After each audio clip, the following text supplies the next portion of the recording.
empatinya Dr. Ahmad tadi, akhirnya dia berusaha untuk bantu, dan kebetulan Dr. Ahmad ini kalau dari ceritanya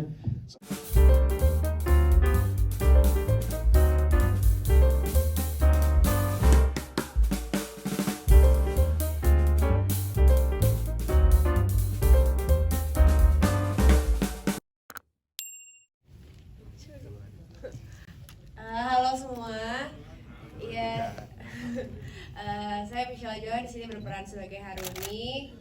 Kalau diceritakan karakter Haruni seperti apa, semua udah nonton ya. Haruni ini ya intinya di sini nggak ada, dikit lah bisa dihitung jari scene aku cantik gitu ya. Sisanya adalah kalau nggak mengeram teriak-teriak gitu. Tapi justru itu yang bikin aku tertarik banget sama karakternya Haruni, karena belum pernah dapat peran perempuan kesurupan gitu. Dan setelah aku baca ceritanya juga, pada dasarnya kenapa dia bisa sampai kesurupan dan bisa sampai melakukan pasang susuk segala macam, alasannya adalah karena dia punya hati yang baik, karena dia sebenarnya sayang sama adiknya, ingin membantu adiknya supaya bisa berobat, tapi ya caranya itu yang salah gitu.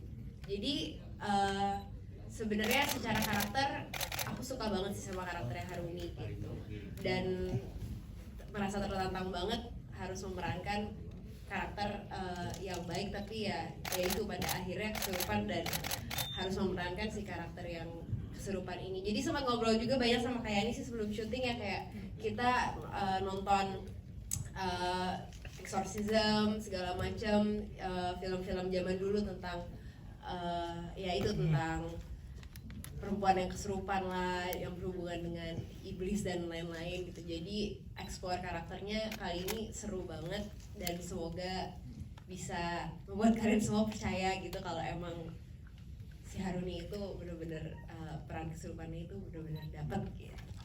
Sampai serak gak sih itu tadi teriak ngeram mulu? Oh jangan sedih, setiap habis take sedian teh anget, karena suaraku pasti habis itu ya habis kayak gitu. Jadi ada beberapa scene yang actually malah dapat banget suara serak-seraknya, karena suaraku jujur itu udah hilang.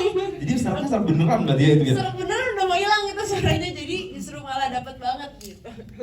Oke, terima kasih Mr. Joan. Silakan selanjutnya Randa di belakang, yang mungkin teman-teman di sini wajah sudah tidak asing lagi. Silakan. Baik, Assalamualaikum warahmatullahi wabarakatuh. Selamat sore semua rekan-rekan media. Terima kasih atas waktu yang telah diluangkan untuk bersama-sama hadir di acara peluncuran lah ya, premier ya. Belum premier ya? Preskon dulu. Ya, preskon bersama media. Ucapkan terima kasih banyak. Dan yang Randa rasain pada hari ini ya kaget juga sebenarnya, kaget, senang juga yang pasti, karena memang pada film Iblis Dalam Darah ini adalah debut pertama Randa di film layar lebar, dan Randa bersyukur dan berterima kasih juga untuk Ibu Sutradara, ada Ibu Yani dan Pak Helvi juga, yang di dalam film ini benar-benar ada dibimbing, dikasih kepercayaan, dikasih support, dikasih pemahaman bahwa bagaimana memerankan sebuah karakter dalam film layar lebar, dan juga cerita yang menurut Randa luar biasa membangkitkan sebenarnya Randa pribadi adalah orang yang punya empati tinggi, dan di film ini juga ternyata kepake juga empati selama ini. Biasanya empati itu bikin Randa capek sih kadang-kadang, lihat orang aduh kasihan, kadang orang juga nggak kasihan sama Randa gitu kan. Tapi di film ini ternyata empati itu juga kepake gitu loh, gimana seorang Dokter Ahmad yang memang sebenarnya dia dokter umum ya, dokter umum. Cuman karena ngelihat si Hanum kasihan gitu, tiba-tiba udah disiapin operasinya supaya bisa sembuh, tiba-tiba nggak bisa operasi karena memang keterbatasan biaya gitu. Akhirnya Dokter Ahmad penasaran, kok bisa gitu loh, padahal satu-satunya jalan itu adalah operasi gitu. Akhirnya Dokter Ahmad main ke rumahnya, dan ternyata kakaknya juga sakit si Haruni. Akhirnya disanalah empatinya Dokter Ahmad tadi, akhirnya dia berusaha untuk bantu, dan kebetulan Dokter Ahmad ini kalau dari ceritanya seorang dokter, cuman dari garis keturunan keluarga memang apa itu bilangnya Pak? keturunan wali gitu loh. Keturunan wali, jadi memang punya keahlian khusus, keahlian lebih di bidang hal spiritual gitu. Akhirnya dia berusaha untuk bantu gitu, sampai dia ikut ke dalam masalah itu, sampai dia kalah, sampai dia itu kan diseret-seret di dalam gua, sampai ditabrakin sama apa itu namanya itu yang di rumah sakit itu, kasur rumah sakit, sampai pokoknya ya kehidupan dia menderita lah, sampai mau bantu, dan ujung-ujungnya juga malah jatuh hati sama si Hanung ujung-ujungnya gitu. Oke, tapi ini menarik. Casting kan kita langsung suruh membacakan ayat gitu kan. Nah terus ya ternyata dia bagus sekali gitu baca ayatnya, karena itu kita cari. Itu yang emang kita cari gitu, maksudnya karena susah juga dapat pemeran utama yang bener-bener dari kayak dia ngajinya tuh tajwid sama mahromnya bagus gitu. Alhamdulillah akhirnya dapat gitu. Dan juga nggak cuman ngajinya, tapi actingnya juga bagus. Atas pertanyaannya, untuk mendalami karakter Harun ini, selain yang tadi aku sempat ceritain sih, emang kayak sebelum syuting sekitar berapa minggu aku hampir tiap hari kayak nonton film horor, film-film, terutama film-film yang ya genrenya tuh termasuk yang horor yang lebih ke eksorsis, terus abis itu yang orang-orang yang dihantui kayak gitu. Jadi kayak untuk dapat feel-nya gimana rasanya, kayak dia kadang-kadang dia yang dihantui, kadang-kadang dia yang jadi hantunya gitu kan, karena udah masuk menyatu sama dirinya gitu, kalau dia setannya lagi ada di dalam dirinya dia gitu.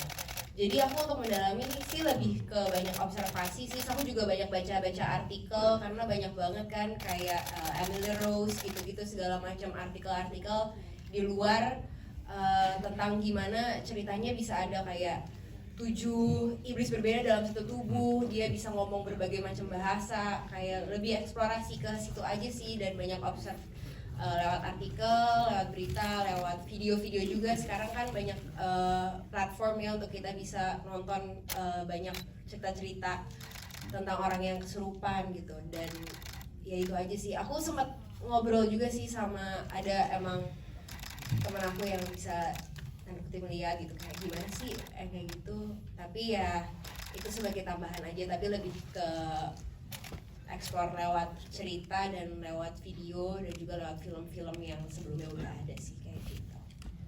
Jadi waktu itu aku juga menyuruh Michelle Joan untuk dengerin Emily Rose, tapi bukan yang filmnya, tapi yang aslinya. Jadi ada suara-suara rekaman dari orang kesurupan beneran Emily Rose zaman dulu gitu. Nah maksudnya karena kan dengan Michelle ngedengerin itu kan gimana sih dia gitu perasaannya, kok terus bisa suaranya sampai berganti-ganti, kayak ada itu kayak nggak, bukan suara manusia lagi gitu. Nah jadi aku pengen Michelle explore di situ. Terus juga pas kita proses syuting di Gunung Salak itu sendiri kan juga kayak auranya mistis, tempatnya mistis. Jadi kayak Michelle pas reading sama Michelle pas di lokasi dengan tempat yang udah serem itu, plus Randa yang ngerukiah gitu kan, jadi langsung dapat banget gitu pas mereka barengan gitu keluar, jadi langsung auranya mereka masing-masing. Itu sih yang ngebantu, jadi creepy-nya dapet. Sama di film ini kan maksudnya ada lah jump scare, pasti ada ya karena film horor, tapi aku daripada fokus ke jump scare lebih pingin ke creepy-nya gitu loh. Jadi kayak pelan-pelan tapi pingin gue tuh orang tuh merinding gitu biar jadi terngiang-ngiang di rumah. Itu sih sebenarnya. Kan syuting di Gunung Salak, terus kita sebenarnya udah hunting cukup banyak lokasi ya, dari semua pinggiran Jawa Barat sampai ke Garut. Dari kota Garut itu ada 6 jam ke dalam, pokoknya udah ngelihat mobil Pertamina terbalik lah, saking jauhnya, saking bahayanya gitu. Terus nah akhirnya dia menemukan rumah yang satu rumah di tengah hutan. Itu gue cocok sekali gitu.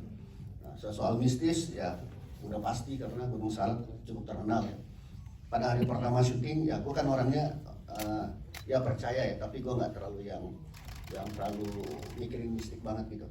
Nah pada hari pertama itu genset nyangkut tuh sama mobil box, terus Pak Ustadz bilang kita baca doa dulu. Tapi kalau setelah baca doa terus bisa jalan lagi, gue bingung juga gitu. Ya udah gitu.